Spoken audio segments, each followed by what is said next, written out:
विग्रहराज चतुर्थ एक शक्तिशाली और विद्वान शासक थे जिन्होंने चौहानों के शासनकाल में कला और साहित्य को बढ़ावा दिया।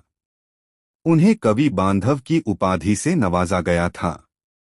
उन्होंने अजमेर में एक संस्कृत पाठशाला का निर्माण करवाया जिसे सरस्वती मंदिर भी कहा जाता है।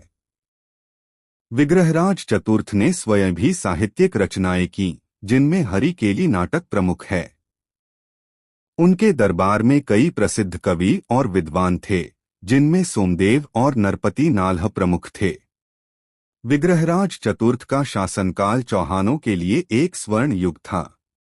विग्रहराज चतुर्थ राजपूताने का पहला शासक जिसने दिल्ली पर अधिकार किया, लेकिन मोहम्मद गौरी के आक्रमण के बाद उनकी बनाई गई संस्कृत पाठशाला को मस्जिद में बदल दिया गया जिसे अढ़ाई दिन का झोपड़ा कहा जाता है।